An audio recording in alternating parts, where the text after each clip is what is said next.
Bonjour et bienvenue dans le monde de notre vie intérieure. Nous parlons aujourd'hui du succès et de l'échec. Rien ne paraît plus normal que la réussite. Elle est plutôt rare pourtant.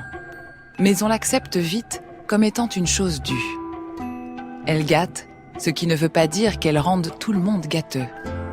On l'a d'abord longtemps caressée en rêve. Mais on oublie vite qu'on a rêvé.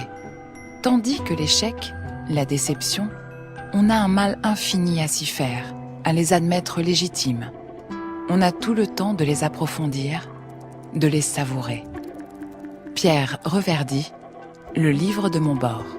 Nos échecs et nos succès sont-ils vraiment les révélateurs de notre valeur ?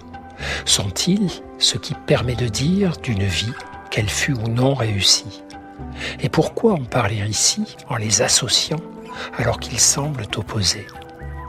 Parce qu'en fait, ils nous posent les mêmes questions. La question de notre dépendance aux normes sociales, aux regards et aux jugements portés sur nos actes. La question de notre capacité à différencier ce qui est important et ce qui est accessoire. La question de notre volonté de préserver notre bonheur au-delà des vicissitudes extérieures. Échecs et succès ont sur notre vie intérieure des impacts plus proches que nous ne le pensons. C'est pourquoi les maximes et les proverbes sur ce sujet font florès. La roche tarpéienne est proche du Capitole, disaient les Romains, pour prémunir leurs généraux et leurs politiques de l'hubris, cette folie d'orgueil qui peut suivre les succès répétés. Si vous perdez, ne perdez pas la leçon, dit-on aujourd'hui, pour consoler les contemporains de leurs échecs et les encourager à s'en enrichir. Si tout ceci est juste, peut-être alors que ce qui importe dans une vie ordinaire, ce ne sont pas seulement le succès ou l'échec, mais leur sillage dans nos esprits, les enseignements souterrains qu'ils nous dispensent. Peut-être alors que ce qui importe n'est pas le court, mais le long terme. Et l'idée sous-jacente de tous les discours de sagesse est que les grandes déstabilisations que peuvent représenter succès et échec peuvent conduire au pire ou au meilleur selon le travail intérieur que l'on va ou non accomplir.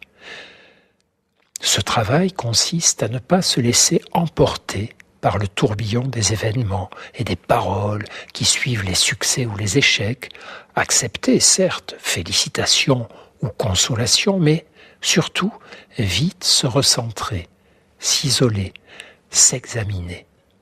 Un échec, en comprendre les raisons bien sûr et en tirer les leçons, mais accepter aussi d'observer son impact sur nous.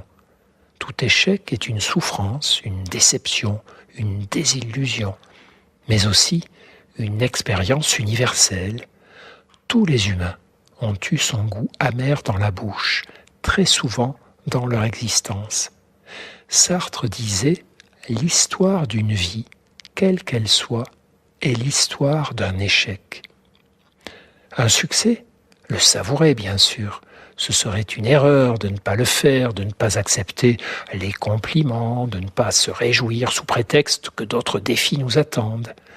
Toutes les joies sont bonnes à prendre, car la vie est dure.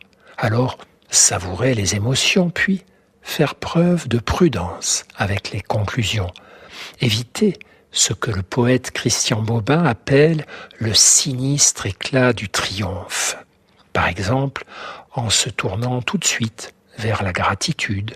Quelle est la part de mon succès que je dois aux autres ? Quelle est la part du hasard, de la chance ? Puis, tout à la fin seulement, que montre ce succès de mes talents, de mes efforts ? Un adage du Zen nous dit « Celui qui atteint son but a manqué tout le reste ». Il parle du succès, de l'échec et du temps qui passe. Dans 1 an, 5 ans, 10 ans. À quoi ressembleront nos échecs et nos succès d'aujourd'hui ? Combien de succès se seront avérés stériles, inutiles, épuisants ? Combien d'échecs féconds et salvateurs ? Faisons de notre mieux, agissons, restons sereins, puis laissons la vie juger. À demain, et ne perdez jamais le lien avec vous-même.